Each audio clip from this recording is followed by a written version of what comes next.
Welcome to Mineral Talks Live, the monthly live mineral webinar that brings you in-depth and in-person interviews with mineral people from around the world. Mineral Talks Live is brought to you by a joint effort among the Mineralogical and Geological Museum at Harvard University, the SMMP, and Blue Cap Productions. Tune in on the first Wednesday of every month and stay connected to your mineral world. Now, broadcasting live from beautiful Honolulu, Hawaii, the land of aloha, ukuleles, and shakas, this is Mineral Talks Live.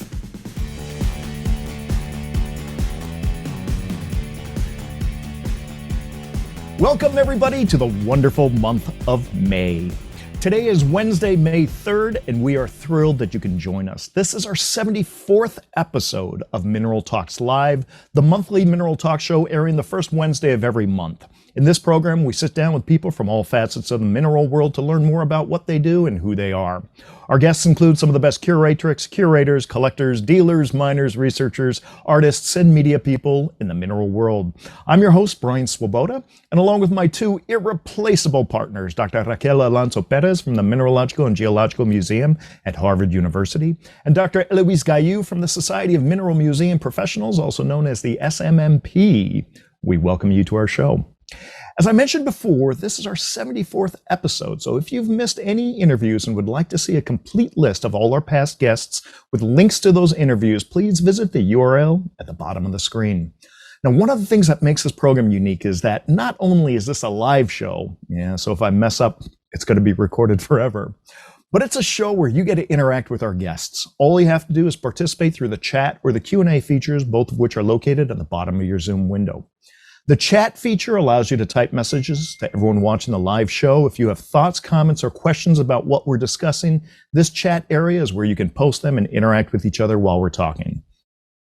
Both Raquel and Eloise will be very active in the chat area and may even interject a question or two to us during our interview. Also, we encourage everyone watching the live show to share where you're tuning in from so that we can see what parts of the world we're reaching.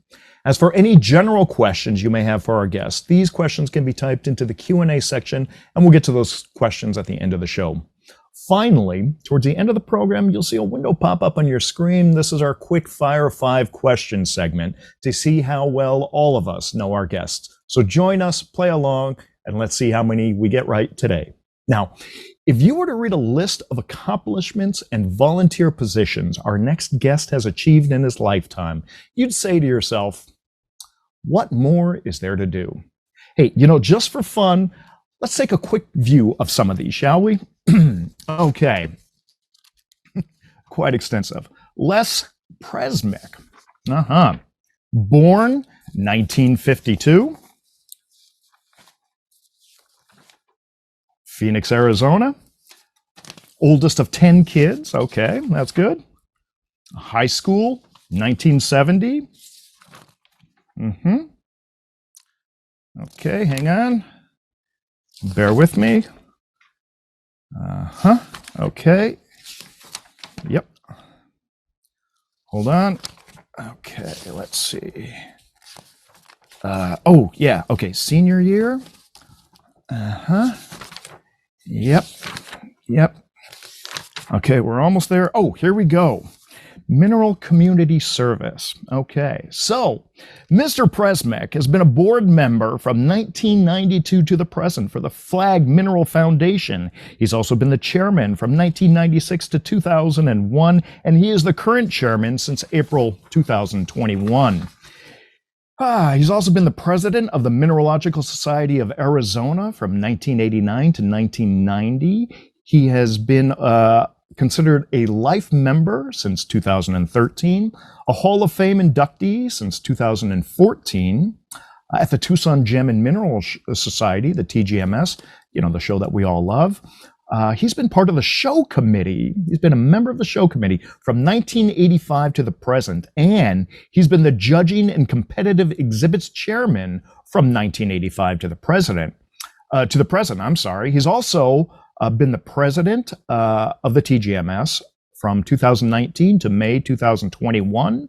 Life member status was conferred to him in 2022. At the Alfie Norville Museum, he's been an advisory board member from 2007, the very inception of the museum, to 2020. He's been presented He's been a presenter at the East Coast Gem and Mineral Show 2 times. This is also known as the Springfield Show in 2001 and 2017. He's done presentations at all the major mineral symposiums, including recently, he just did a presentation at the 50th Annual Rochester Symposium. He's done exhibits extensively. He has published numerous articles in Rocks and Minerals magazine, and he's actually working on finishing up one right now. He's flying out tomorrow to deliver the final files. Done many articles for the Mineralogical Record. Co-author of this great book right here, Collecting Arizona: State of Mines, Legacy of Minerals, with Tony Potacek, who we have to get this partner on the show. And Dick Graham, whose sons were on the show.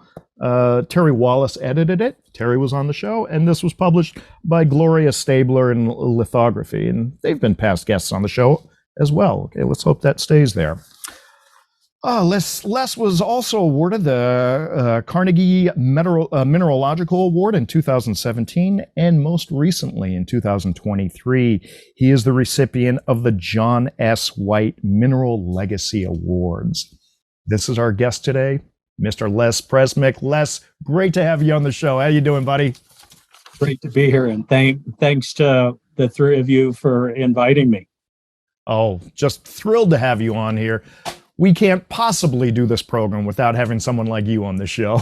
Without not someone like you, but exactly you. Well, I hope I live up to your expectations over the next hour or so. Oh, I'm sure you will. Now, Les, you've seen the show enough to know that the first thing I like to do with my guests is to have them talk about how they first got involved in mineral collecting. And I think you were about 10 years old when you started. So go ahead and tell us about those early days. Actually, my first memory of picking up a stone was in the alleyway as I walked from our bus stop to my house. And I learned a number of years later that there was actually a commercial rock tumbling business along that in that neighborhood. And the guy apparently dumped all of his waste stones out in the back alley. But we have to fast forward another 4 or 5 years before the interest was really peaked, if you will, or started. Because that was when I happened to go over to Carl Thompson's house with my father. My father is a general contractor, and his youngest son is Wayne Thompson. And so while his father and my father, talked shop, because his father was a electrician and electrical inspector for the city, I was foisted off on poor Wayne. And so Wayne regaled me with stories of mineral collecting, because by then, he was almost 12 years old and he'd already started to build his collection. But I went home with a bag of rocks and minerals, and that's the initial start. But what really formalized my mineral collecting was the fact that a mile and a half away was the only rock and mineral, or the only 4-H club that was dedicated to rocks and minerals. Some of you may know Leslie Scoville, Jeff Scoville's wife. Her mother was the 4-H leader. And actually, in my younger days, I babysat then Leslie Watson. So our history goes way back. But this was a lady that truly defined the word mentor before we knew what mentors were. Sure. And so Wayne and I both participated in that 4-H club for 3 years. But the second year, as Mark used to say, she learned about the Mineralogical Society of Arizona to stay ahead of her members or her kids in her 4-H club. And then we were taken to the Mineralogical Society every other Friday. They had 2 meetings a month, Friday evenings. And again, they had a tremendous junior group, several adult leaders that were very engaged with making sure that the juniors were kept busy and entertained One of the people that signed on, Gary Sonnenberg, was one of the older members of that junior group. I haven't seen Gary in decades, but his younger sister still lives in the Phoenix area and is a longtime member of the Mineralogical Society of Arizona as well. So, growing up, both Wayne and I had these great mentors, both at the 4-H level and then at the Mineralogical Society level. And we went on field trips, both the 4-H Club and the Mineralogical Society. Mark and Cliff Watson started taking us to the Tucson show in 1964. And as the phrase says, the rest is history. Now, that's incredible because we talk a lot about mentoring and we talk about groups, and it almost feels like there is a distinct lack of these kinds of organizations that can help encourage young people to stay in the mineral world and expose them to different things that some of us older people have access to. But I know that you are heavily involved with the Flag Foundation, and the Flag Foundation, I think they're based up there in Phoenix with you, and that foundation is doing a lot of incredible things to help support and encourage the kids. I know Chris Whitney Smith is always sending me photos of field trips that he's taken kids on. Is that part of the reason why you're so involved with the Flag? Well, I think so. I guess it's part of my genetics or certainly part of my upbringing that I've always been involved with whatever groups that I've been surrounded by. So specifically for us, it's the gem and mineral groups. But as a retired mining engineer, I'm a 50-year member of the Society of Mining Engineers, and I've held leadership positions in those regional organizations. And my community service for the last 30 plus years the same way. I mean, I spent 12 years as an elected town councilman and vice mayor 3 times. So it's just part of my personality that I want to be involved, and I think I bring something to the table. And so, following the example of people like Mark Watson, and then at the MSA, the other adults, there are always adults that look at a 12-year-old like you're just a kid. But people like Bob Jones and Bill Pansner and Sarah Foster and others looked at Wayne and I and the other juniors as mineral collectors.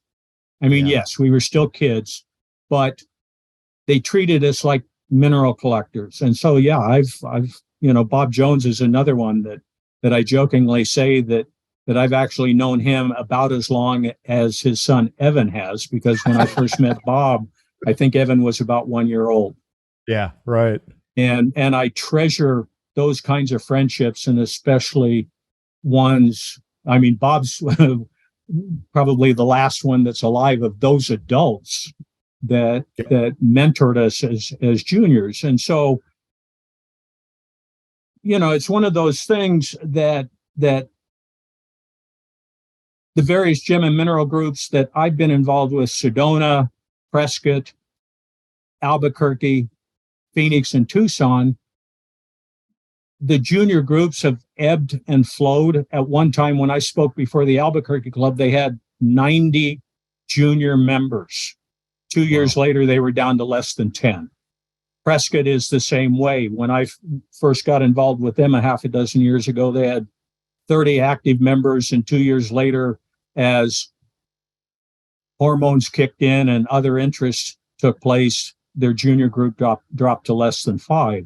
So it's just one of these things that we've all seen it with friends that we started collecting with, and their interests changed as they started high school, went through college, then started their careers and families. Some of us have maintained that interest. Others have come back to the hobby. And Chris Whitney Smith, whom you mentioned, the president of MSA, is very involved and dedicated to encouraging our junior collectors, as am I and other members of the Flag Mineral Foundation. The Flag Mineral Foundation goes back to the early 1960s and honors the memory of Arthur L. Flagg, Arizona's first state mineralogist and longtime curator at the Arizona Mineral Museum. He passed away in, I think, 1961 or 62. And then a group of his friends put together the what is now the Flag Mineral Foundation. Mark Watson was one of those early members, as was Bob Jones. Mm-hmm. And so in the early 90s, when Mark Watson decided she wanted to leave the board, she called me up and said, would you like to join?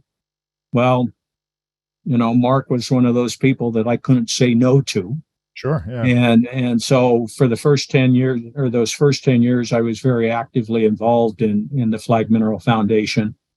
And once I got elected to town council for the next 10 or 12 years, I had to step aside my active role because my council work was taking a lot of my spare time.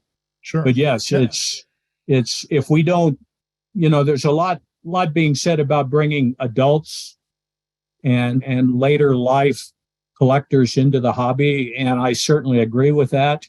But I think the strength and the real legacy of our hobby is we've got to interest and encourage young people to not only pursue their collecting, but like myself, I became a mining engineer because of my hobby.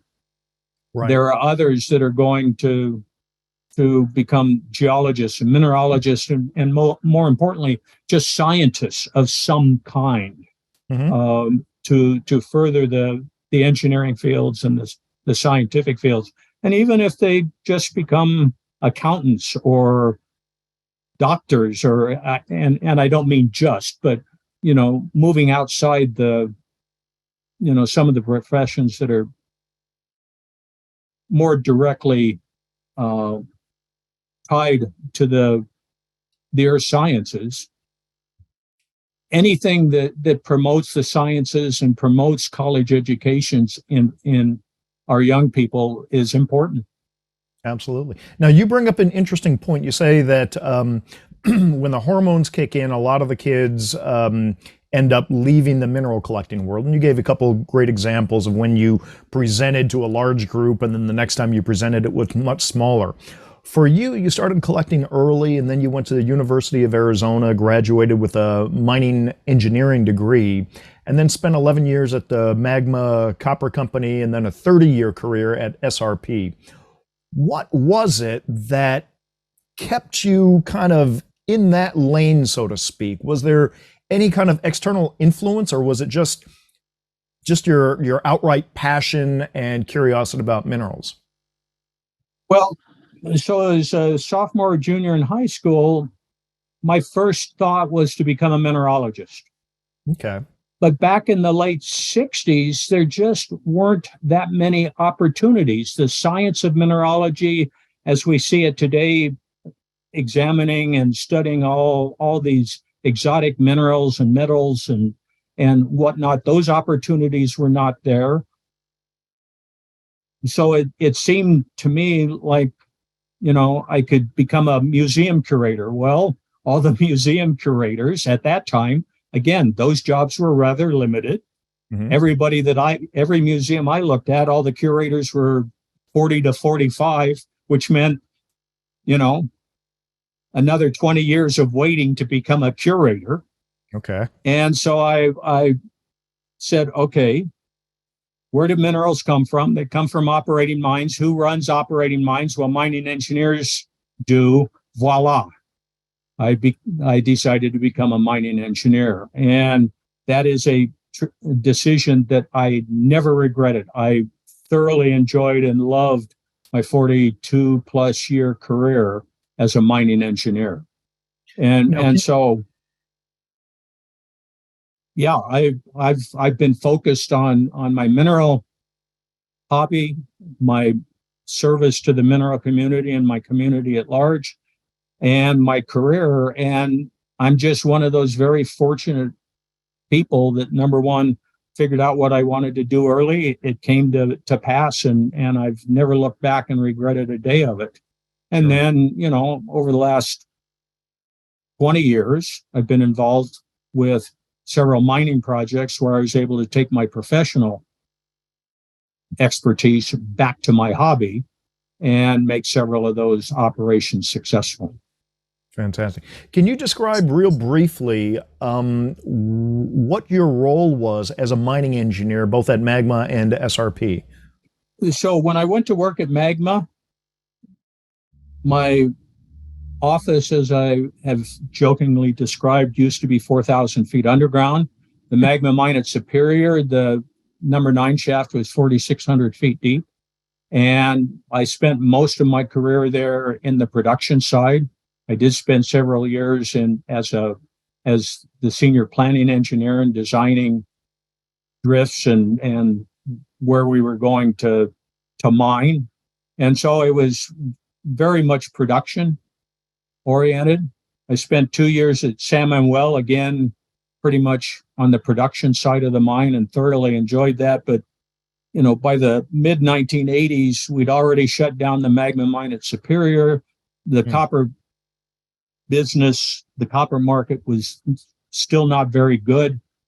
And I had an opportunity to come back and start living 7 days a week with my wife rather than just 2 days a week, because when I was at San Manuel, I was down there 5 days a week and just home on weekends. And my opportunity came with the Salt River Project to work in their fuels department to bring a new coal mine into production. And so they were doing a test mine in central west New Mexico. And so I was involved with overseeing that for the first 9 months of my career there. And then for the next dozen years, we were working on drilling and evaluating and designing a 43-mile railroad to haul that coal over to our generating station at St. John's. Unfortunately, in 2003, the decision was made to halt that project in favor of market-based sources out of the Powder River Basin in Wyoming. And so we shut down that project, and then I finished out my career being involved with acquiring nuclear fuel for the Palo Verde Nuclear Generating Station on behalf of SRP, overseeing all of our other coal mines, because we were either operated or were partners in 6 other coal-fired generating stations in Arizona, New Mexico, and Colorado. And the last 5 years, I served as chairman of the board for the Trapper mine up in Craig, Colorado, which we owned 32% of. So just a lot of interesting things that not only kept my interest from a mining standpoint, a mining engineering standpoint, but allowed SRP was very good and being very supportive of their employees being involved in their community. And it's testament to their willingness to allow me to spend time being involved with the town of Gilbert and my mineral related community efforts as well. Terrific. Now, Les, you had mentioned one of the benefits for you was being able to spend more time with your wife, Paula. And, you've been generous enough to exhibit your collection many times throughout the years. I believe you've won over or maybe 50 awards at the TGMS, including 2 Decetels and 3 Lidstrom trophies, over 25 awards at the Denver show, numerous other awards and recognitions. Now, every time you exhibit, it's not the Les Presmyk collection, it's the Les and Paula Presmyk collection. And as I understand it, Paula was actually not only born in the same hospital where you were born, but you guys were born within 7 hours of each other. Tell us about how you met Paula and what part of the Les and Paula Presmyk collection that she manages. So yes, we were born in the same hospital. I was born at 7:00 in the evening on the 14th, and she was born at 2:00 in the morning on the 15th. So that first night we were on the face of the earth, she obviously kept me awake. And since she is a much lighter sleeper than I, for the last 47 years, I've been keeping her awake at night, I guess. And so we actually met in high school some 18 years later, 17 years later, as seniors at Cortez High School. As an aside, besides the high school where Wayne Thompson went, so he was 2 years ahead of us, our real claim to fame is that that's the high school that Alice Cooper graduated from. Nice. And actually, Wayne's older brother, Lauren, was a classmate of Alice Cooper. Right.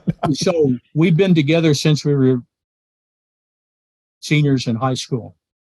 We dated all through college, and then finally got married after we both graduated from the U of A in 1976. And so she has been everything that any man could ask.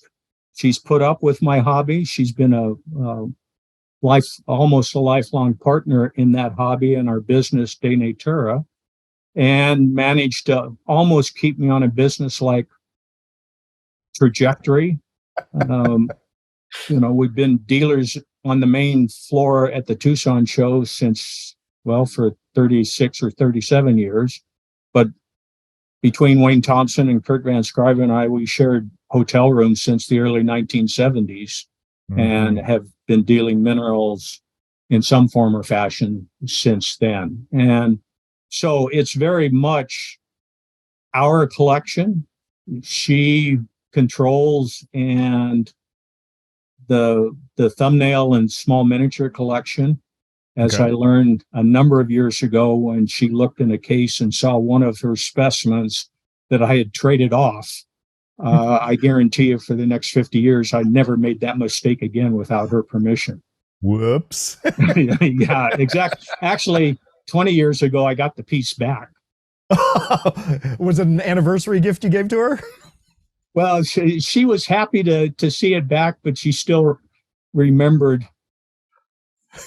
how it left the collection in the first place. I think she needs to have a sweater with a picture of that specimen embroidered on it. So whenever she's a little bit miffed at you, she'll put it on. It'll send the right message. Brian, you know better than that, but I appreciate the offer. Oh, dynamite. Now, going back to Cortez High School and your classmate or 2-year-old senior, Wayne Thompson, not only did he give you, it sounds like, the first kind of collection, but you guys have done a lot of field trips together. And so you're not only a collector and a dealer, but you're also a field collector. Tell us a couple juicy lesson Wayne field collecting stories.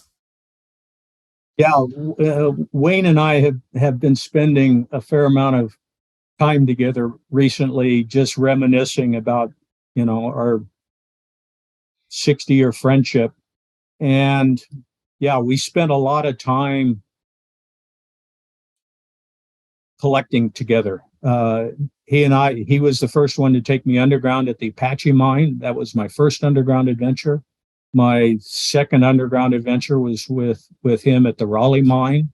Okay. And we have continued that legacy for the next 30 years. And, there are a lot of stories. Remember, you're being recorded, so yes, I know. Choose wisely. And I remember one time, probably our best single project together in the early days was what we referred to as the Empire Project. That started in early 1972. Yeah. And basically it was the exploration of the Mammoth St. Anthony mine at Tiger. Wow. Okay. The first couple of trips he made with Gary Fleck. And then I started going underground with him. The first night that we went underground, we had someone drop us off, and then we climbed down the Mohawk New Year shaft. Okay, that's the first 900 feet. And remember, this was in the summer. So when we got dropped off, it was 8 o'clock at night, and we had to be out by 5 or 6 o'clock in the morning. So that first night, we went down 900 feet. We went across and started climbing up various manways and sets of ladders. Now, there was a 200-foot elevation difference between the collars of the Mohawk New Year and the Mammoth. So when we walked over and got into the Mammoth ground, now we were on the 1100 of the Mammoth. So we had to get back up 500 to 600 feet to try and find where the lead halite was and the diabolite and all these other things. And so that first night, we figured we climbed up and down over 3,000 feet of ladders. Oh, boy. Now, I'm not sure I could do 100 feet of ladders either up or down today, and Wayne's in the same situation. But back then, we were young, we were fit, and we were back a week later doing the same thing. Yeah, I bet you hardly even felt the strain on your muscles. You were just chasing the treasures. No. But we realized very quickly that we couldn't keep doing that kind of exploration work just in one night. So within the month, we were back now with a crew of 4 people, and we started lowering cots. We lowered Coleman stove and sleeping bags and water and food. And we spent 3 days and 2 nights underground. Wow. In order to really accomplish what we were trying to do. What kept us going in all of this is Wayne had befriended a gentleman by the name of Ed Madison. Mm-hmm. And in turn, he had learned of a gentleman by the name of George Griffith. We knew of George. George was the one that was in the 50s was selling tiger specimens to Dick and George Bedeau and various other people. But his brother was a mine supervisor, Archie. Okay. And so Wayne started talking to Archie, and Archie was actually the driving force at the Mammoth St. Anthony mine for collecting specimens on behalf of the company. Wow. And so he remembered where the pockets of lead halite were, the pockets of diabolite, the powder boxes full of lead halite that were stashed just as the mine closed. And so, we had, firsthand knowledge, even though it was 20 years old, of where these things could be and should be. And that's really what drove us in all of this. And so by the time we stopped the project about 2 years later, without much success, I do have a couple of self-collected wolfenite thumbnails and a self-collected lump of galena, which I tout as the rarest tiger specimen that I own, because after all, how many other people not only have a lump of galena from the Mammoth St. Anthony, but actually personally collected the thing. Right, self-collected. The interesting thing about this whole project is that there were probably about a dozen people involved with it. And close friends of ours, close mineral collecting friends of ours, 15 years later, still did not know what the Empire Project was. It was, amazingly enough, a very closely guarded secret until Wayne and I started talking about it. And so those kinds of adventures, it's not quite like, summiting Mount Everest, but probably within our world, there aren't many people that have taken on a project like that and lived to tell about it.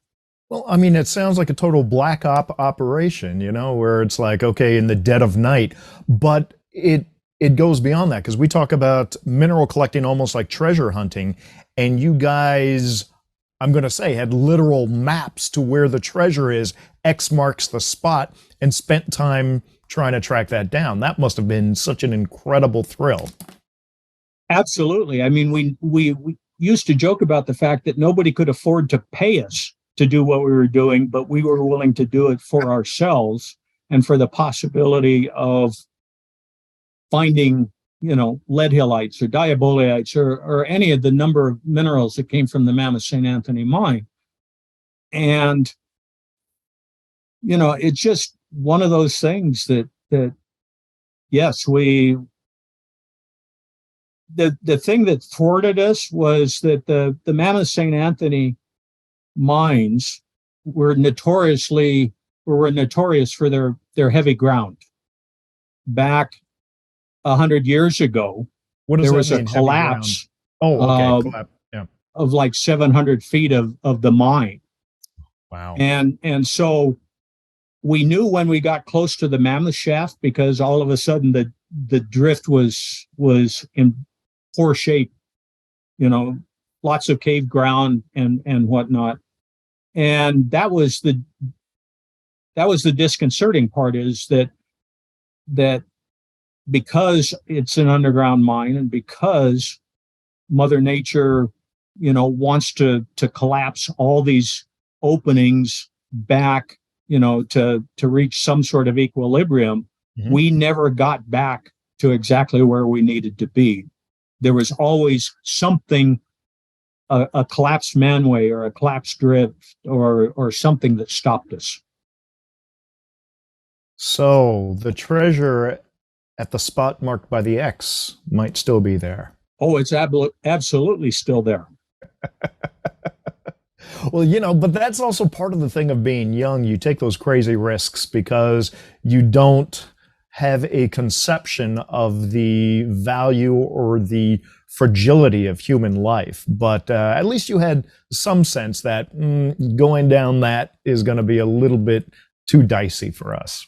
Well, there are areas that at the time we thought we were just exhausted, and feeling bad and whatnot. Now we realize that it was probably the 16 or 17% oxygen atmosphere that we were in, but at the time, again, the idea was we had to keep moving. We had to keep looking for that next manway to try and take us back into the X marks the spot or the pot of the gold or pot of gold at the end of the rainbow. Now, Les, you mentioned two of the pieces, the galena and the wolfenite, that you still have in your collection, and it sounds like there wasn't a huge bonanza, but you must have found some things that at one point were in your collection and then later moved out. Is that correct? Or was there really as few as it sounds? No, it's there were a few pockets that were collected. There was a collector out of New Mexico by the name of Bob Thompson that went in and actually found a fairly nice pocket of wolfenite that they brought to the Tucson show in the mid 70s. And some number of flats of things. That was probably the single best pocket of anything that had been found. There's a large wolfenite that's been in the Arizona Mining and Mineral Museum for decades that was donated by the Mammoth St. Anthony Mining Company. And I met the last general manager, and when he described where that specimen came from, it turns out the two thumbnails that I collected underground there actually came from the exact same spot. Okay. And so we found areas that with 2020 hindsight, we should have stopped and dug. But again, it was always these boxes of lead hilite or the diaboliite pocket that kept us moving forward. And then by 1974, 1975, I'm getting ready to graduate from college. And Wayne Thompson had just secured the contract with Phelps Dodge to collect specimens in their Southwest U.S. properties. So as we were beginning to age and become legitimate, we had to walk away from this project. Yeah. Fantastic. Now, you retired 6 years ago from SRP, which gives you, I guess, even more time to dedicate to the mineral world, either as a dealer under your company name. You had mentioned it before, Denatura? Denatura. Also gives you more time to do volunteer positions. What's the future of Les and Paula Presmyk? What do you have planned now that you have a little bit more time on your hands? So when I first started talking about retiring from SRP 7 or 8 years ago, of course, everybody, all my mineral friends were saying, well, does this mean that you're going to expand your mineral business and start doing more shows? And my stock answer to that was, what part of retirement don't you understand? Okay. We have thoroughly enjoyed being mineral dealers in the various shows that we participated in, and especially Denver and Tucson. But being a successful mineral dealer today is very different than it was when we first started in the business, both in terms of what the displays need to look like, the cases that you need to bring, and the ongoing quest for fine minerals. Mm-hmm. And so we've actually been winding down the mineral side of the business, and I expect that to be pretty much gone by the end of this year. Wow. That doesn't mean that we're going to walk away from the shows. Right. And that doesn't mean that if the right specimen comes by, or the right group of specimens, or a small collection, that I'm not walking away from the business, and I'm certainly not walking away from the hobby. But, it provides us an opportunity to go back as collectors and visitors at these shows, rather than having to worry about setting up and acquiring inventory and all the things that accompany being a mineral dealer. For the first time in 30 plus years, that's what I did at the Denver show this past September, and thoroughly enjoyed it. Walked around with a very good friend of mine, Frank Imbriaco. We had a great 3 days together. And of course, everybody was asking me, well, where are you going to set up? Well, it'll be February in Tucson. But the one thing that we're going to, and the change in our business model, is that, number one, we've been doing geodes for a number of years, and they're a great deal of fun. And we will continue doing geodes. That part of the booth is very simple and very easy to set up and operate. At the same I'm time, going to speculate that you love doing that more because you love watching the expression on the kid's face when they crack it open, and they're the first ones in history to see these crystals that are formed. That's exactly right. I mean, these things, the ones that we have, are out of Chihuahua, Mexico, and it's the first time in 35 or 40 million years that anybody's seen these things. But the definition of kids and geodes ranges from about 3 years old to about 83. Oh yeah, I still call Terry Wallace a kid, just because the look on his face when he talks about, minerals and gold and cosmic dust, he becomes childlike. Yeah, because everyone is different, and everyone is a surprise. I used to ask school kids what a geode was, and the best answer I got was, it's a round rock with a surprise inside. Oh, I love it. and that pretty much defines for me what a geode is. At the same time, we're going to start bringing young collectors in. Hannah Broadhagen, a junior exhibitor out of Tucson. We invited her to put some of her excess minerals in one of our cases, and we're going to do that again at the MSA show in June. We're also going to do the same thing at the upcoming Fine Minerals event at Ian and Diana Bruce's Fine Mineral Gallery in a week. They are providing me with 3 showcases to sell minerals. Hannah's going to have one shelf in one of those cases. Hannah is an absolute firecracker. We've had her on the What's Hot in Tucson show for the last couple of years. This year, her brother was actually exhibiting also. He's a fossil collector, but she is someone to watch. I think she's going to become a real collector in the mineral world as she gets older. But there's no question about that.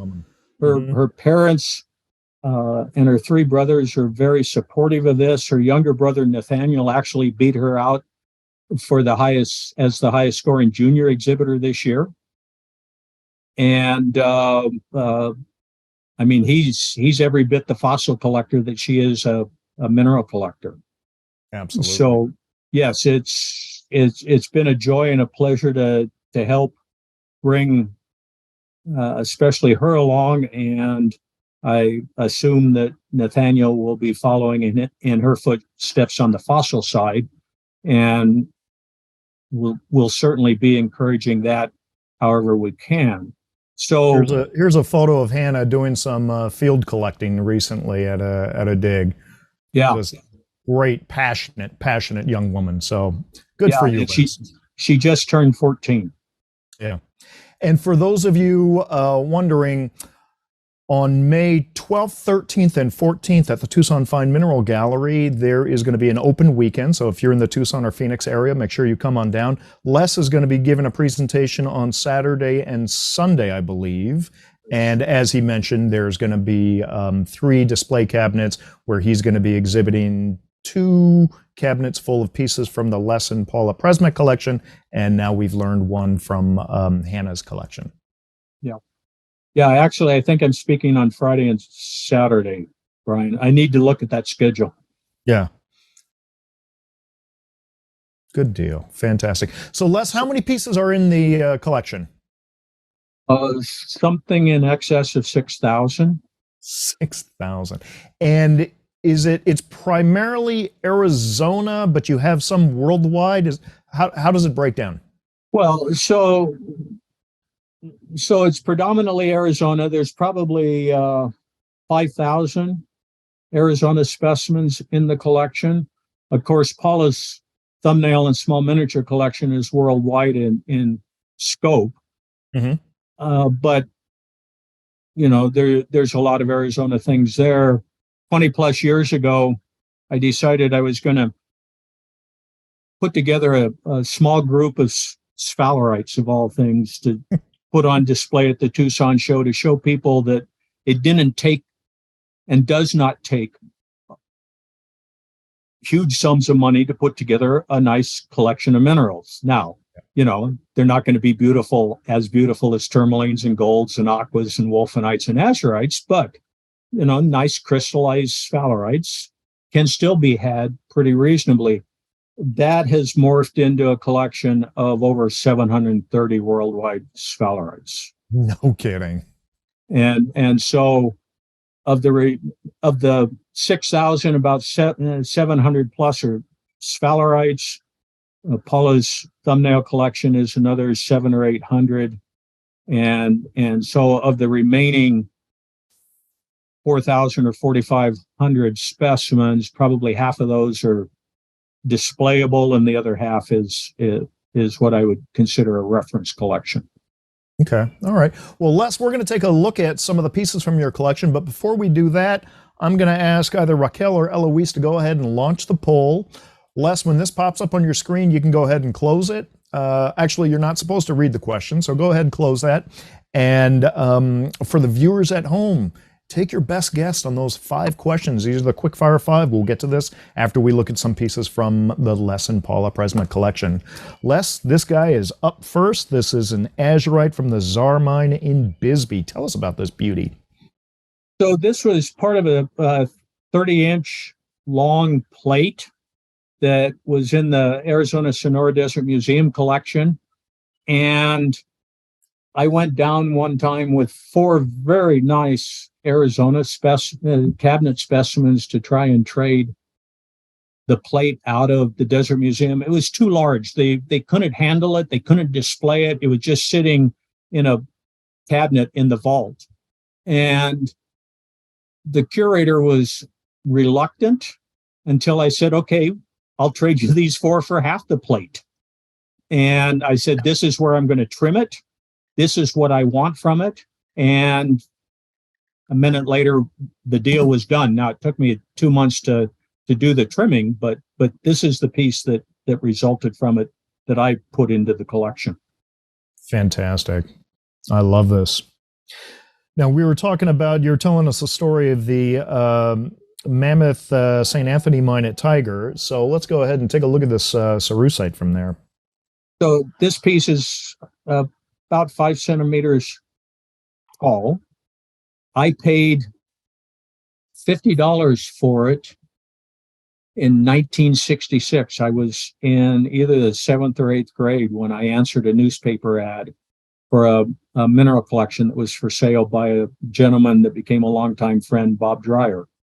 And I mean, 1966, this was a year's budget, but it's a piece that has become one of our signature pieces. It's half the logo for De Natura.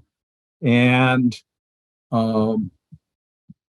just recently, Tony Podacek, a longtime friend of mine and superb mineral collector, has described this as the finest Tiger cerussite miniature that he's ever seen. That it's a superb looking piece. I love that. Let's go back to the Czar mine, the location of that azurite that we first saw. And I believe this is a copper from the Czar mine. Is that right? Yes. So the Czar mine operated from 1890 to 1910 or so, and then was further mined by lessors for another 20 or 30 years. And the Czar is probably one of the most prolific specimen producers of all the mines in Bisbee. Very famous for its azurites, like the early one that came out of a pocket that was extended for about 40 feet in 1894, I believe.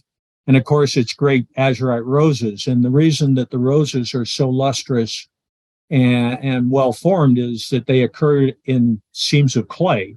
This copper is the same way. That's natural patina. It's never been cleaned. The sharpness of the crystals are also due to the fact that these coppers formed in those same kinds of clay seams and were protected from what we see in a lot of the other copper locations in Bisbee, where the copper is oxidized or coated with malachite or various other minerals that reduce its luster and sharpness. Now, Les, this copper in the photograph, it appears to be more kind of on the golden side of the color wheel versus the kind of brownish color that we're used to seeing copper. Is that typical of coppers from Bisbee?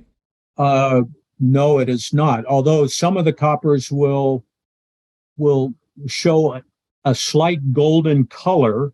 Mm-hmm. Because of molecular thickness gold. In this particular specimen, it's not due to gold. It's just the color of the copper. And the golden color is probably a little bit skewed. It's actually a golden brown, if you will. Okay. Gotcha. Well, that's definitely one that has to be seen in person, as is this one. We're going to stick with the copper theme, which is an absolutely fantastic piece. I know that Dick Graham was a huge fan of this. Tell us about this guy. Yeah, it's one that came out of a longtime collection in Bisbee, the Bob Kumar collection, that when it disappeared for several years and finally resurfaced, just about 3 miles from Wayne Thompson's home in Phoenix.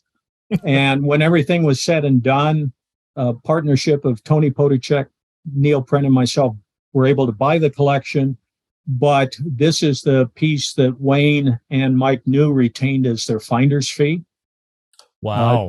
Dick Graham has on more than one occasion described it as the best single copper specimen he knew of from Bisbee, and it's been featured.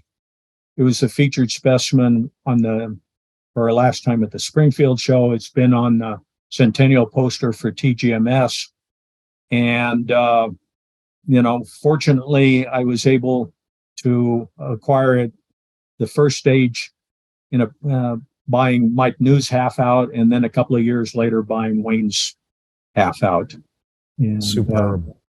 Congratulations. It's now on display at the University of Arizona Alfie Norville Gem and Mineral Museum on loan. Great.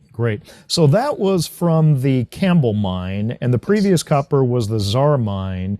These are both in Bisbee, and so I think there's a little bit of, I would say, lack of clarity, because a lot of people just say Bisbee and they just assume it's one mine, but there are numerous mines. This next copper, again, is from the Dallas mine, also in Bisbee. So tell us about the copper and tell us about how far these mines are from each other. So this is from the Dallas mine. This is very classic Dallas mine, these elongated crystalline groups. This specimen is 6 or 7 inches left to right, and the left side has a reddish cast to it, and those are actually a thin coating of cuprite. Oh. And so the mines in Bisbee are all within a mile of one another.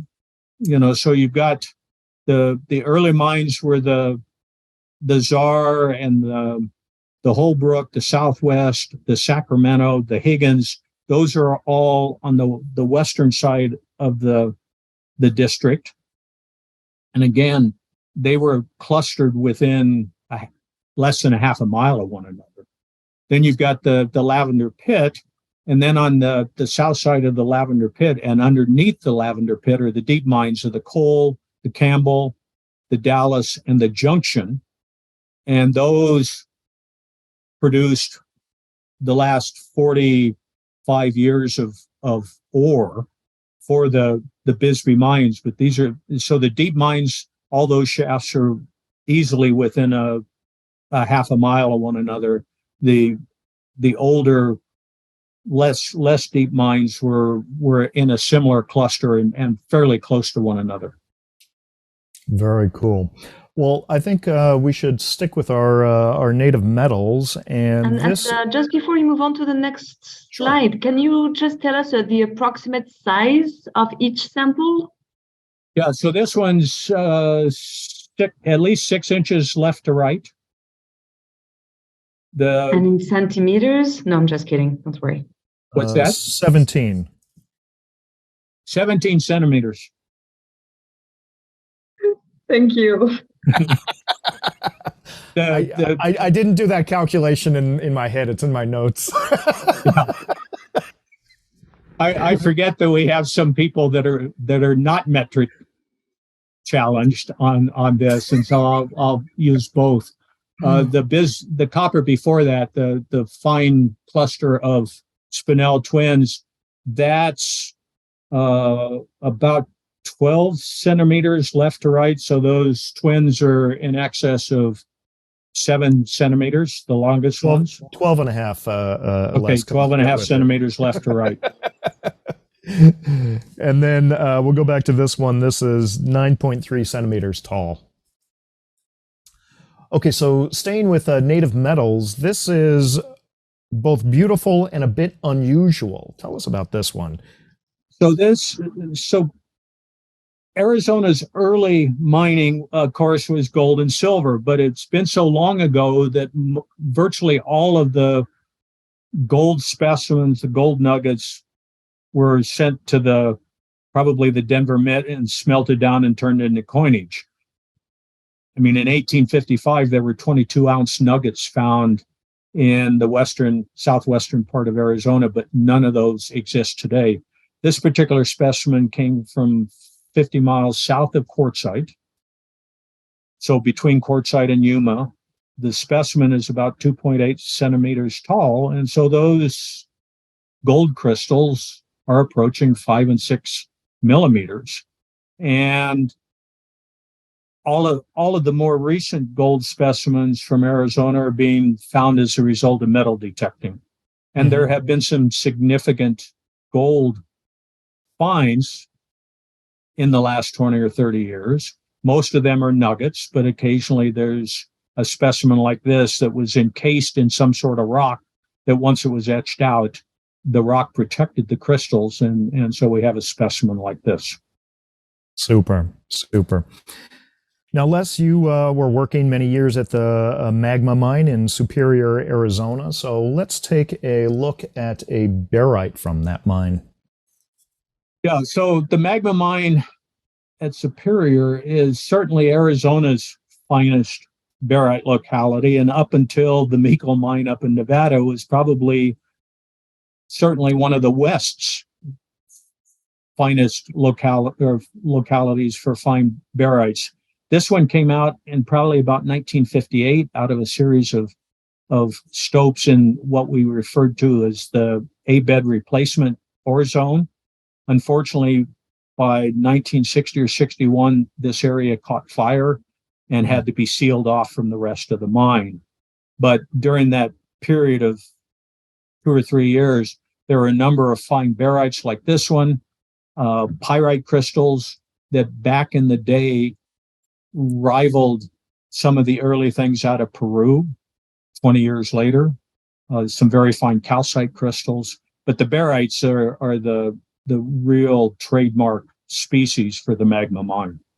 This specimen is, again, 9 or 10 centimeters left to right. I'm going to guess 9.1 centimeters tall. Just random guess there. Yeah. Let's stick with the magma mine. And this, let's see, here we go. Check out this calcite. That is absolutely superb. Tell us about this.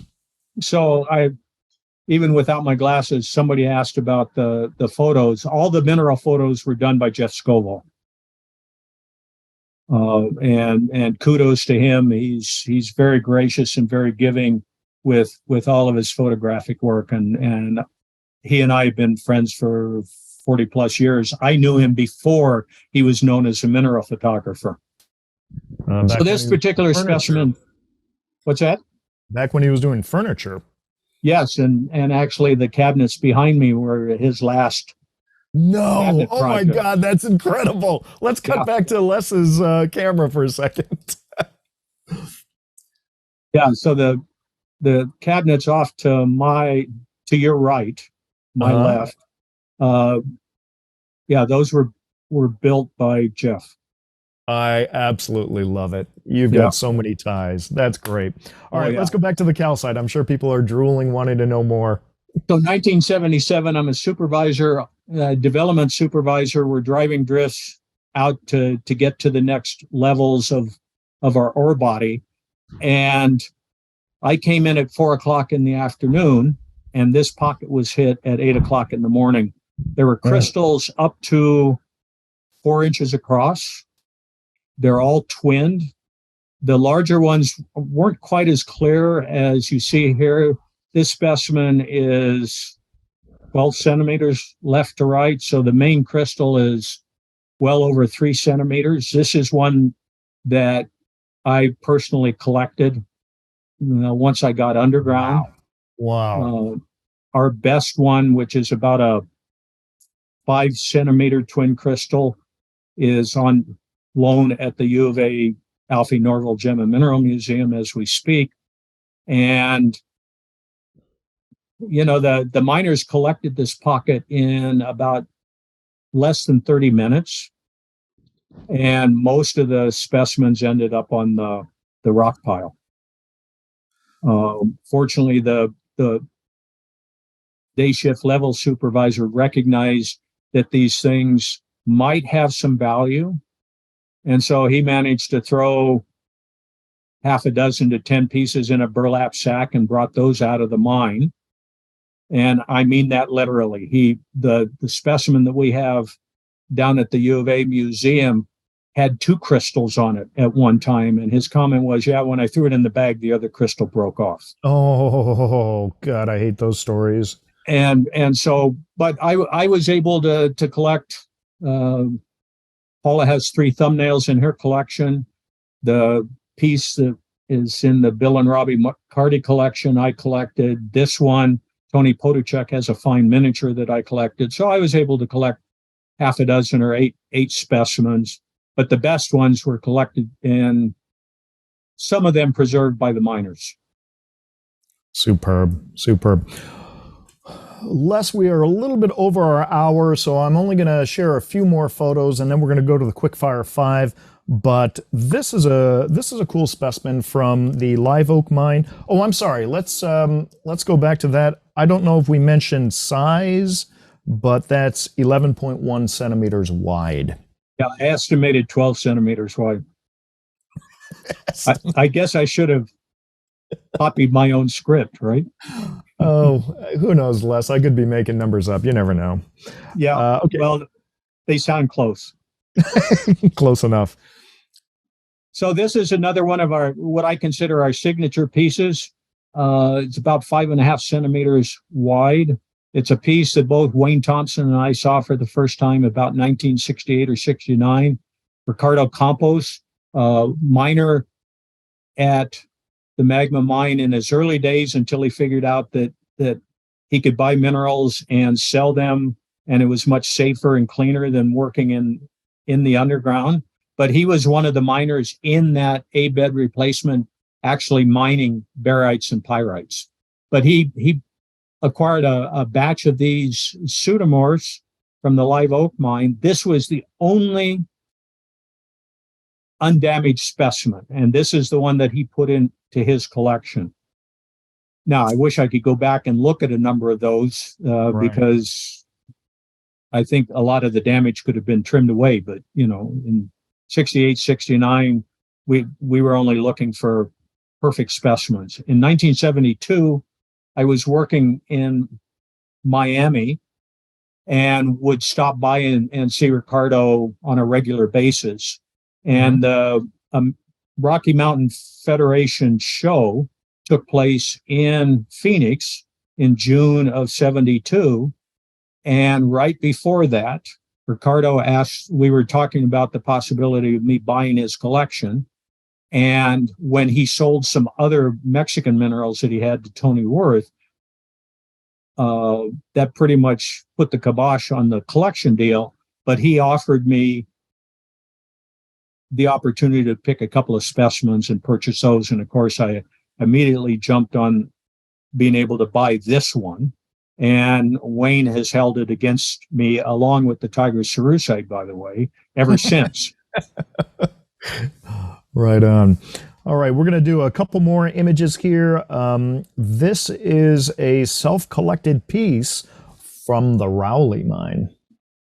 Yeah, so I mentioned much earlier in this conversation that the second mine that I ever went underground at was the Raleigh. And it was on this trip that while Wayne and the other collector, Lee Bridges, were working a wolfenite pocket, I just wandered up the stope and started poking around and pulled off a little piece of rock. And the next thing I saw was this bug.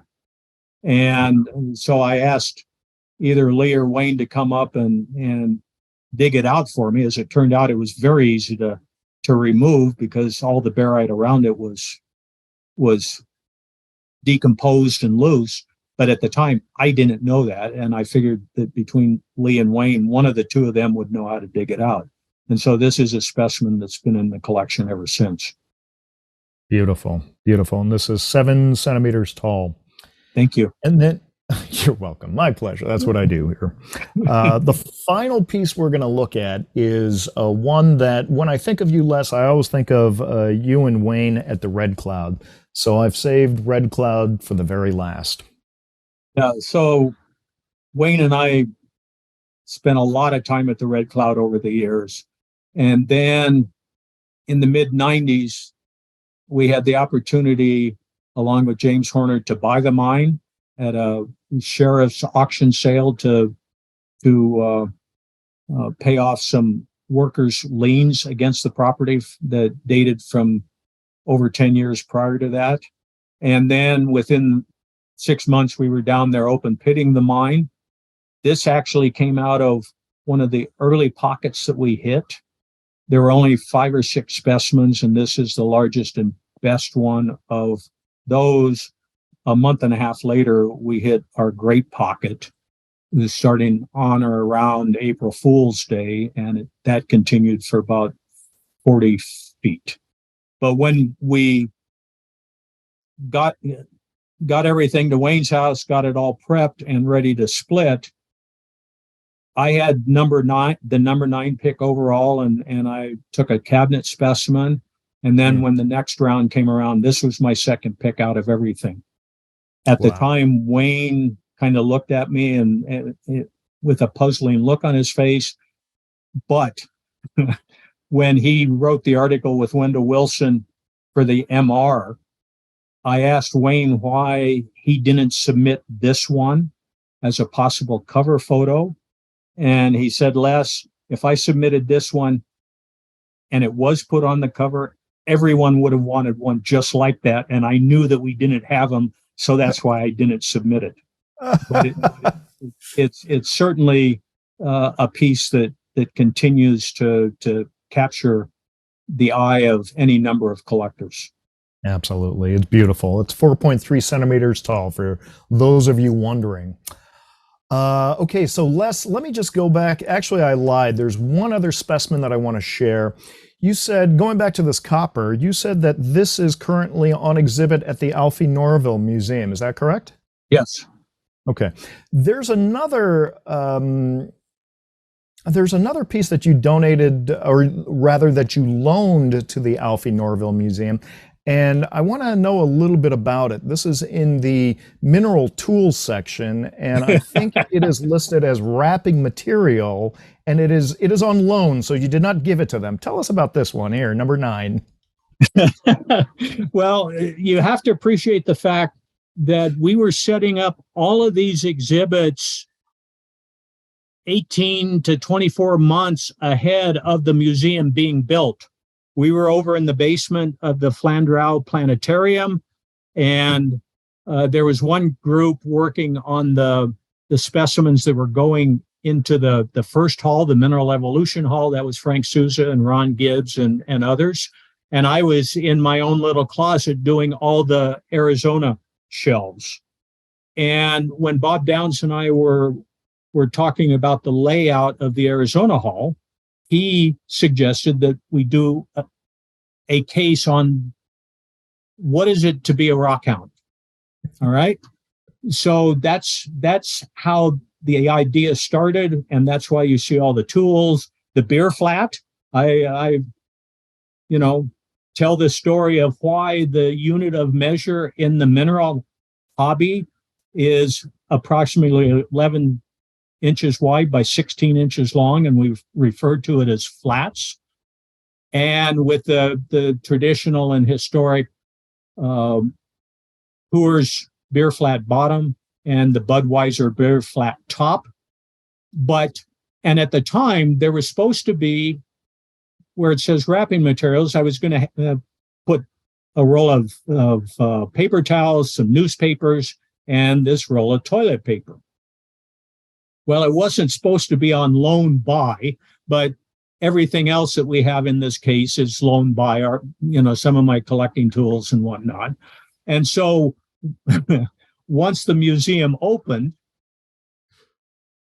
again, you have to take yourself back in time, that this was right after the pandemic had created all the runs on toilet paper and shortages, that for the first 6 or 12 months, this was one of the highlights of the museum tour, as people would walk by and they just, when I say highlight, it brought a smile to everybody's face, that here was this very special roll of toilet paper that wasn't donated by Les and Paula. We just loaned it to the museum. Oh, I absolutely love it. I love it. I remember when I was touring the museum and I saw that, I think you were there with me, and I just started cracking up right in the middle of the hall. Yeah, I wish I could take credit for the planning of that humorous exhibit, but it's just one of those happy accidents. Absolutely. It'll live on for legend. All right, Les, we're going to go to our quick fire 5, and then we're going to do any Q&As that people have for you. So You know how this works. I've got 5 questions. Every question has 2 answers. All of your answers are correct, but we have polled the viewers to see how well they know Les Presmyk. So just respond with the one answer that you resonate with most strongly, okay? Are you ready? Yes. All right, here we go. Quickfire 5 for Les Presmyk. Question number 1, favorite holiday, Christmas or Halloween? It's a tough one. I'll go with Christmas. Okay. All right. Question number 2. Favorite Jones, Indiana, or Bob? Bob, without question. Question number 3. Nature preference, blue water or red cloud? Red cloud. Question number 4. Favorite mineral, wolfenite or sphalerite? Wolfenite. And the final question, and this might be the toughest one. Your favorite Bert? Bert and Ernie or Gilbert? Gilbert. All right, we've got our 5 questions. Eloise, are you doing the poll answers today? Yes, I am. Okay. Question number 1, favorite holiday, Christmas or Halloween? Les, after a little bit of hesitation, went with Christmas. What did our viewers say? They said Christmas. Indeed, yes. I thought the answer was going to be Halloween because, Les, you and Paula put on apparently a legendary Halloween decoration at your house every year. Is that right? Well, I appreciate the segue. No, it's Halloween is legendary. Mm-hmm. Christmas is twice the interior decorations of Halloween. Oh my God. So the reason that you've heard about Halloween is because that's when we usually have we host our Arizona Mineral Minions meeting in October. So people have seen Halloween. Most people have not seen Christmas, and it's even more spectacular. Ooh, that might have to be a Blue Cat Productions scoop. All right, you're welcome anytime. Oh, thank you, Les. Thank you. A favorite Jones, Indiana Jones or Bob Jones? Les predictably went with Bob. What did our viewers say? Well, come on, Bob, of course. Although we are big fans of Indiana Jones and Harrison Ford. So, what do you feel about the next Indiana Jones movie that's about to hit the theaters? Well, I think the best quote I've heard from Harrison Ford was that he said, "Yeah, I'm an 80-year-old man playing a 78-year-old character." He says that was a bit of a stretch. Looking forward to it. Hopefully it's better than the last one. Yeah. Question number 3, nature preference, blue water or red cloud? Obviously, Les went with red cloud, and I don't think we fooled our viewers. What did they say? No, indeed, you didn't fool them. Red cloud it is, indeed. Right on. Although Paula is a certified diver, and if she'd been asked the question, it would have been blue water. Really? Oh. Yeah. We're going to have to build a list of certified scuba divers who are in the mineral world. Because the more I talk to people, the more I'm finding other people who are divers as well. So that would be interesting. We'll do like a mineral diving trip or something. I don't know. There you go. Yeah. Okay. Question number 4, favorite mineral, wolfenite or sphalerite? Without hesitation, Les went with wolfenite. What did our viewers say? Wolfenite. So far, so good. Yep. Yeah, okay. I guess about the last one as well. Probably. Favorite Bert and Ernie or Gilbert? And bam, before I could even get it out of my mouth, Les went with Gilbert. I'm guessing the viewers did the same. Yes, indeed. Gilbert. So it's 100% that is there. 5 out of 5. Congratulations, Mineral Talk Live viewers. That was incredible. Let's go to Q&A. Do we have any questions that Les can answer for us? Okay, so Michael Cook has one question. Why did you leave the red cloud? Why did we leave the red cloud? Yes. So but when we hit our first big pocket, and so back in 96, that truly was $1 million pocket when $1 million was a lot of money, right? Of course, today that pocket is probably worth $5 to $10 million. But I was asked by our state geologist what we were going to do. And I said, well, we'll be like the old miner that just won the lottery. And when he's handed his check, the lottery official asks the miner, well, old timer, what are you going to do? He says, well, we'll just keep mining until the money runs out.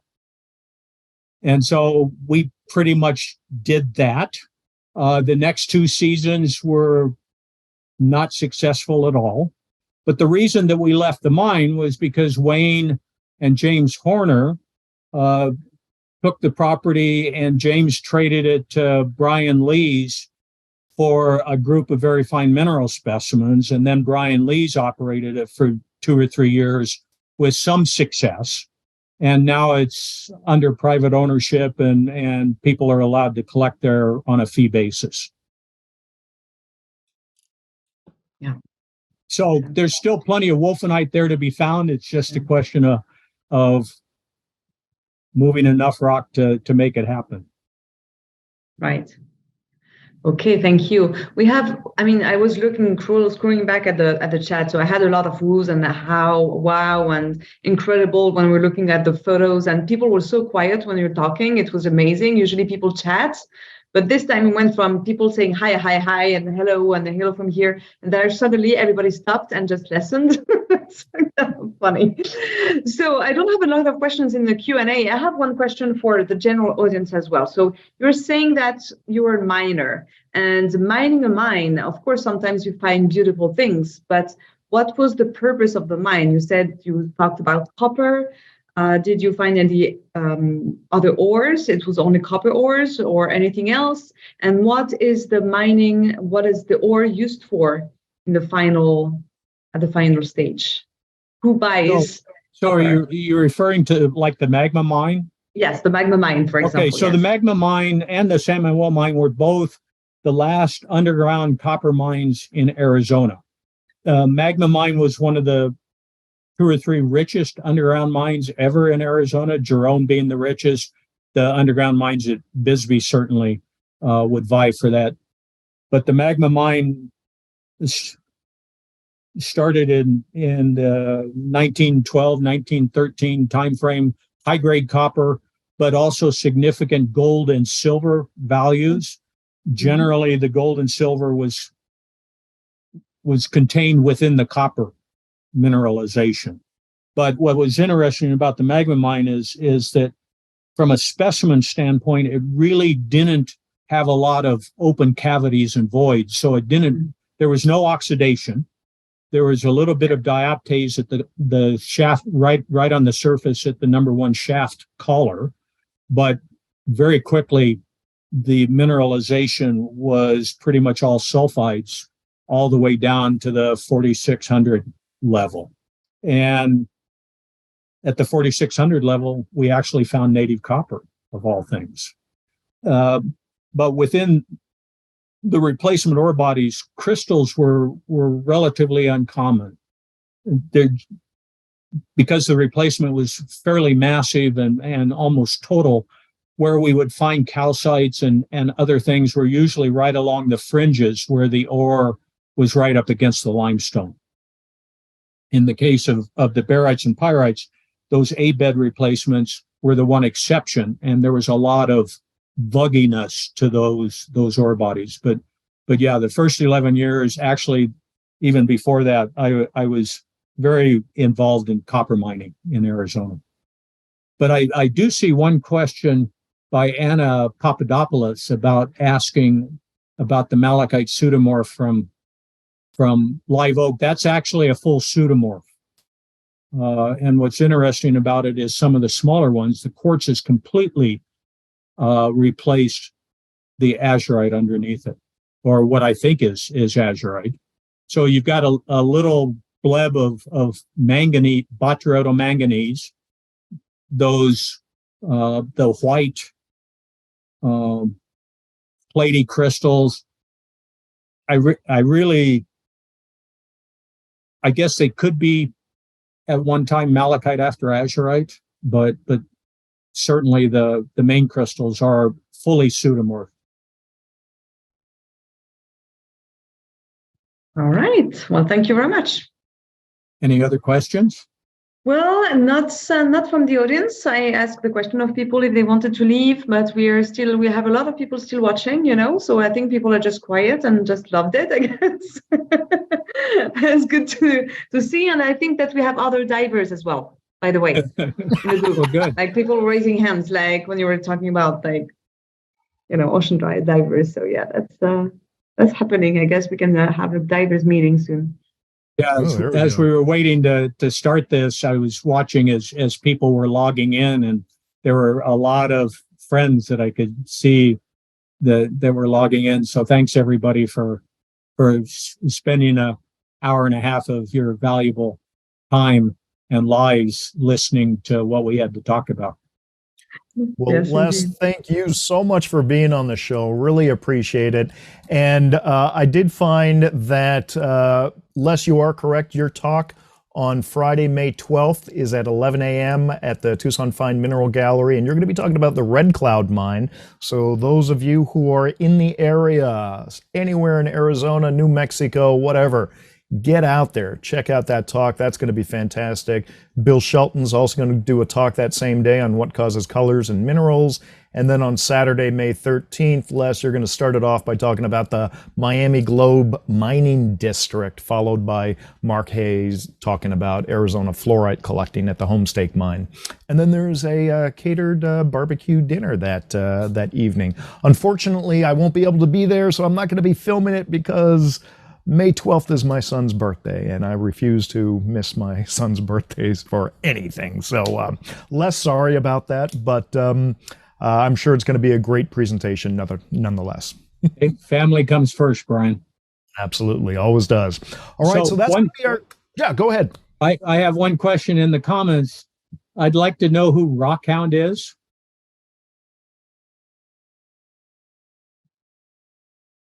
If possible. Since he says his comment was say hi to Paula, I'd like to know who I'm saying hi from.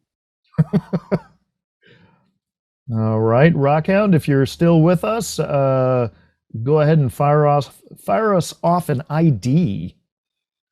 So again, I want to thank Raquel and Eloise and Brian for the opportunity to share some of this with everybody, and to me, that's what it's all about, is the sharing with friends and folks that we haven't met yet. Absolutely. And I see that Hannah's actually online watching it. So Hannah, great to see you. All right. Well, that is going to be our show for today, May 3rd. Remember, tomorrow's May 4th. So wear your Star Wars costume or whatever thing you have that's Star Wars. Make sure you tune in next month, because we are going to have, once again, a fantastic show for Mineral Talks Live. In the meantime, everybody be well. Les, thank you again, and hugs to Paula. Mahalo.